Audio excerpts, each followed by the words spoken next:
Kita tahu juga teman-teman sekalian hadis tentang Uwais Al-Qarni, di mana Nabi SAW menyuruh Abu Bakar, menyuruh Umar dan Ali untuk memohon ampun kepada Allah melalui dia karena kesolehannya.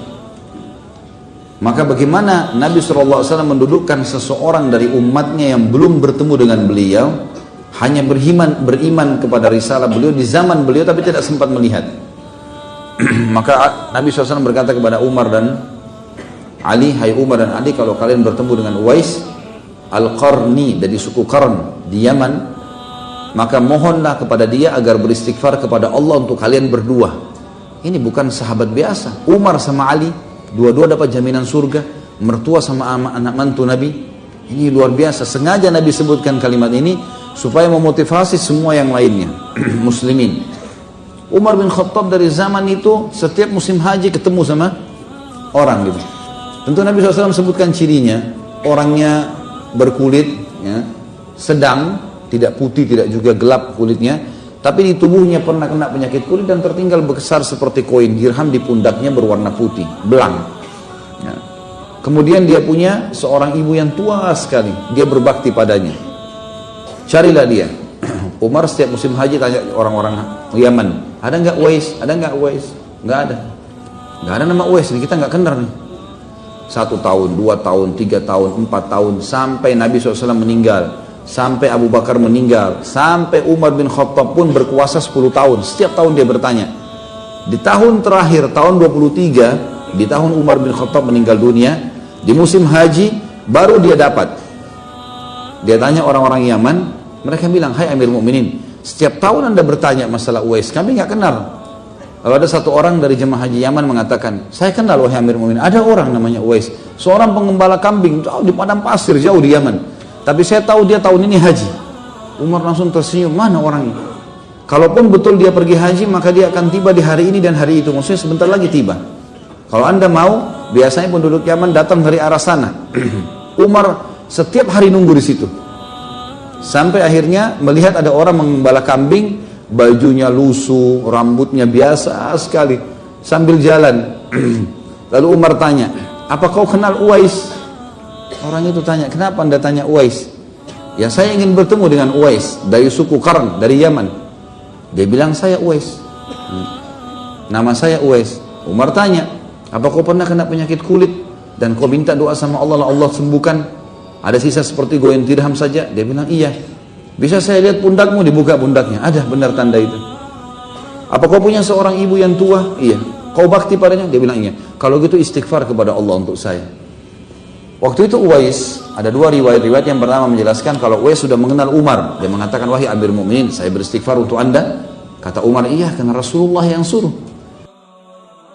Uwais tidak mengenal, belum mengenal Umar. Lalu dia tanya, Anda ini siapa? Kata Umar, saya Umar bin Khattab.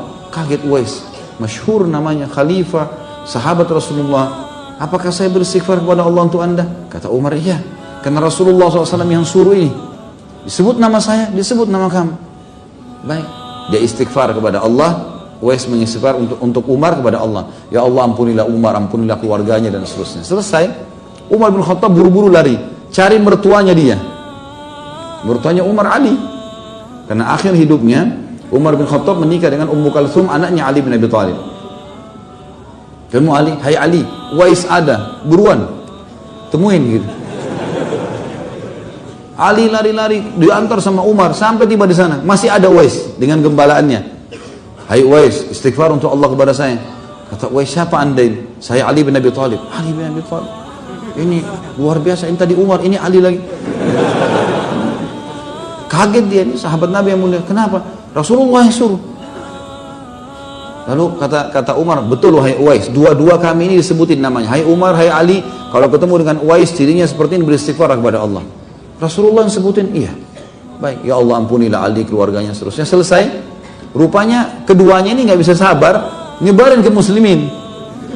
Kami sudah bertemu dengan Uwais. Seluruh orang musim haji cari Uwais. Cari. Keliling-keliling nggak ada yang ketemuin. Nggak ada yang temuin. Sudah nggak ada Uwais. Satu tempat haji dicari nggak ada. Sama gembalaannya semua nggak ada. Disebutkan di sebuah riwayat, sebuah athar yang menyebutkan tentang kisahnya, Beberapa tahun kemudian, sekitar 5-6 tahun kemudian, ada orang yang melihat Uwais Al-Qarni di Irak. Dia di musim haji itu dia tidak ada. Dia udah pulang, dia udah lari, dia tahu ada masalah nih. Dia pulang gitu. Maka dicari di Yaman pun, orang cari di Yaman ini jemaah haji pulang cari Uwais semuanya. Enggak ada. Udah ada, hilang. 5-6 tahun kemudian ada orang mengatakan, saya bertemu dengan Uwais dengan cirinya di Irak. Dia sedang memungut makanan dari sampah muslimin. Orangnya miskin. Kemudian dia bersihkan makanan tersebut dan hampir setiap hari setelah dia bersihkan, dia tata makanan tersebut, kemudian dia membagi antara dia dengan orang-orang miskin yang lainnya. Dia bersihkan, kemudian dia bagi, kemudian dia keringkan kepada orang-orang itu. Makanya teman-teman sekalian, keluar sebuah istilah, Uwais adalah hamba Allah yang tidak dikenal di dunia, tapi dikenal di langit. Tidak dikenal di bumi, tapi dikenal di langit.